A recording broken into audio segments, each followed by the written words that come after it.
Happy birthday. Thank you. ತುಂಬ special birthday. Birthday 45 bike launch ಆಗಿರೋದು ಮತ್ತು ಅಭಿಮಾನಿಗಳನ್ನು ಭೇಟಿ ಮಾಡ್ತಾ ಇರೋದು. ಕೆಲವು ಸಾರಿ ಬ್ರೇಕ್ ಹಾಕಿರ್ತೀವಿ. ಸೊ ಈ ಬಾರಿ ಬರ್ಡೇ ಅಂದರೆ ಬ್ರೇಕ್ ಹಾಕಿರ್ತೀನಿ ಅಂದರೆ ಒಂದೊಂದ್ಸರಿ ಕಾರಣಾಂತರಗಳಿಂದ ಬರ್ಡೇ ಮೀಟ್ ಮಾಡೋಕ್ಕಾಗಲ್ಲ ಅಭಿಮಾನಿಗಳನ್ನು. ಕರೆಕ್ಟ್. ಹೌದು. ಏನೋ ಪ್ರತಿ ವರ್ಷ ಹಿಂಗೆ ನಡೀಲಿ ಅಂತ ಯಾವಳು ಕೇಳ್ಕೊಬೇಕು ದೇವರನ್ನ. ಅವ್ರನ್ನ ಮೀಟ್ ಮಾಡಿದಷ್ಟು ನಮಗೊಂದು ಏನೋ ಒಂದು ಸ್ಫೂರ್ತಿ ಸಿಗುತ್ತೆ. ಆ್ಯಕ್ಚುಲಿ ಒಂದು ಇದು ಕೊಡ್ತಾರೆ, ಗೊತ್ತಿಲ್ಲದಿರೋ ಒಂದು ಪವರ್ ಎನರ್ಜಿ ಕೊಡ್ತಾರೆ.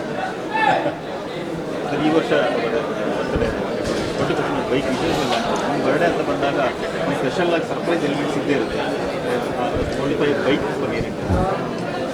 ಅದೇ ಅದು ಅರ್ಜುನ್ ಜನ್ಯ ಅವ್ರ ಐಡಿಯಾ. ಈಗ ರೆಗ್ಯುಲರ್ ಆಗಿ ಟೀಸರ್ ಟ್ರೈಲರ್ ಬೇಡ, ಒಂದಿನ ಬೇರೆ ಥರ ಪ್ಲ್ಯಾನ್ ಮಾಡ್ತೀನಿ ಅಂದ್ಬಿಟ್ಟು ಆ ಥರ ಮಾಡೋದು.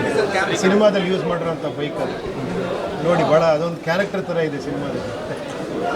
ಈ ಬರ್ಡೇ ನೆಕ್ಸ್ಟ್ ಲೆವೆಲ್ ನೆಕ್ಸ್ಟ್ ಬರಬೇಕು, ಅವ್ರ ಮುಂದೆ ಮಾತಾಡ್ತಿದ್ದೆ ಅದ್ರ ಬಗ್ಗೆ.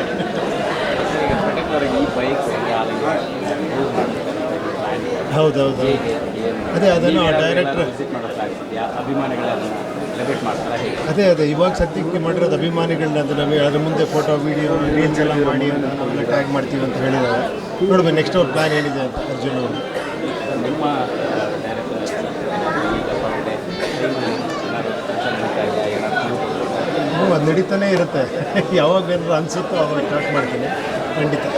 ಪ್ರತಿ ವರ್ಷ ಬರ್ಡೇ ಬಂದಾಗ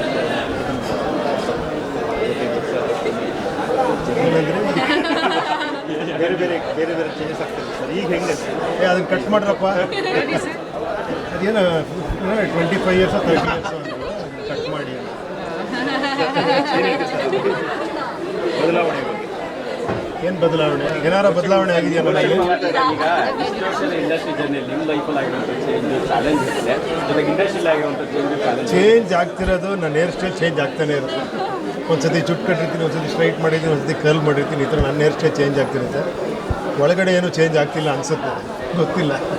ಕನ್ನಡ ಇಂಡಸ್ಟ್ರಿಯಲ್ಲಿ ಏನು ಚಾಲೆಂಜಸ್ ಇದೆ ಅಂತ ಅನಿಸುತ್ತೆ ಈಗಿನ ಪರಿಸ್ಥಿತಿಗೆ ಇನ್ನು ಖಂಡಿತ ಚಾಲೆಂಜಸ್ ಯಾವಾಗಲೂ ಇದ್ದೇ ಇರ್ತದೆ. ಆವಾಗ ಒಂಥರ ಟಫ್ ಇತ್ತು, ಈಗ ಇನ್ನೊಂಥರ ಟಫ್ ಇದೆ. ಆಗ ಸಿನಿಮಾ ಮಾಡೋದು ಟಫ್ ಇತ್ತು, ಕಥೆಗಳು ಸಿಗೋದು ಬೇರೆ ಬೇರೆ ವೆರೈಟಿಯಾಗಿ.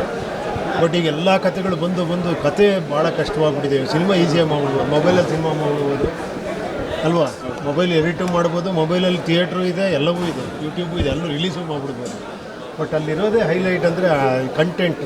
ಅದರಲ್ಲೇನೋ ಒಂದು ಮ್ಯಾಜಿಕ್ ವರ್ಕ್ ಆಗಬೇಕು. ಆ್ಯಕ್ಚುಲಿ ಡಿಫ್ರೆಂಟ್ ಆಗಿರಬೇಕು, ಜನಕ್ಕೆ ಇಷ್ಟ ಆಗಬೇಕು. ಸೊ ಆ ಥರ ಡಿಫ್ರೆಂಟ್ ಅಂದರೆ ನೀವು ಈ ಬೈಕ್ ನಿಮ್ಮ ಕ್ಯಾರೆಕ್ಟರ್ ಆಗಿದೆ, ನಿಮಗಿರುವಂಥ ಪಾತ್ರಕ್ಕೆ ಕ್ಯಾರೆಕ್ಟರ್ ಆಗಿದೆ, ಎಷ್ಟು ಡಿಫ್ರೆಂಟ್ ಆಗಿರ್ತದೆ, ಏನು ಹೇಳೋದು? ಅಲ್ಲ, ನೀವು ಸಿನಿಮಾ ನೋಡಿದಾಗ ಅದು ಅರ್ಥ ಆಗುತ್ತೆ ಯಾಕೆ ಆ ಥರ ಬೈಕ್ ಇದೆ, ಯಾಕೆ ಪ್ರತಿಯೊಂದು ಕೂಡ ಅದನ್ನೊಂದು 3 ಕ್ಯಾರೆಕ್ಟ್ರಿಗೆ 3 ಲೈಟಿಂಗಿಂದ ಹಿಡಿದು 3 ಸ್ಟೈಲಲ್ಲಿ ಪ್ರೆಸೆಂಟ್ ಮಾಡಿದ್ದಾರೆ ಸಿನಿಮಾ. ಮ್ಯೂಸಿಕ್ಕಿಂದ ಹಿಡಿದು ಪ್ರತಿಯೊಂದು ಆ ಥರ ಮಾಡಿದ್ದಾರೆ. ಅದನ್ನು ನಾನು ಹೇಳಿದ್ರೆ ಚೆನ್ನಾಗಿ ನೋಡಬೇಕು. ಈ ಬೈಕ್ ಮಾತ್ರ ನೋಡಿದ್ದೀರಾ, ಸಿನಿಮಾದಲ್ಲಿ ನೋಡಿ. Thank you madam. ನೋಡಿದ್ರೆ ಅದಕ್ಕೆ ಬರ್ಡೇ ಕೆಲವು ದಿನ ಬಾಕಿ ಇರುವಾಗಲೇ ನಿಮ್ಗೆ ಹ್ಯಾಕಿಂದ ಗಿಫ್ಟ್ ಕೊಟ್ಟಿದ್ದಾರೆ, ಇನ್ನೂ ಹ್ಯಾಂಗ್ ಓವರಲ್ಲಿದ್ದಾರೆ.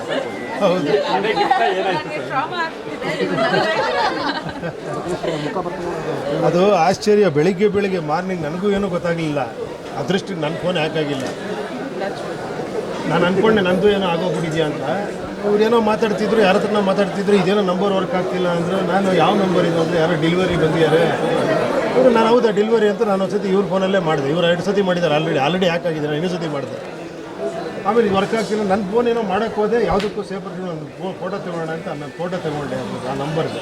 ಅಷ್ಟೊತ್ತಿಗೆ ನಮ್ಮ ಮಾದೇವ ಬಂದರು. ಮಾದೇವನ ಫೋನಲ್ಲಿ ಮಾಡಿದ್ರು, ಅವ್ರದ್ದು ಹಾಕಾಗೋಗ್ಬಿಟ್ಟಿದೆ. ಅವ್ರದ್ದು ಇನ್ನೂ ಸರಿನೇ ಹೋಗಿಲ್ಲ ಅನ್ಸುತ್ತೆ. ಆಗಿದೆಯಾ ಇನ್ನೂ ನಾನು ಮೆಸೇಜ್ಗಳು ಹೋಗ್ತಾನೆ ಇದೆಯಂತ ಅವ್ರ ಹೆಸರಲ್ಲಿ. ಮೆಸೇಜ್ ಬಂದಿದೆ, ನಿಮಗೂ ಎಲ್ಲ ಮೆಸೇಜ್, ನಿಮಗೂ ಎಲ್ಲ ಬಂತಾ?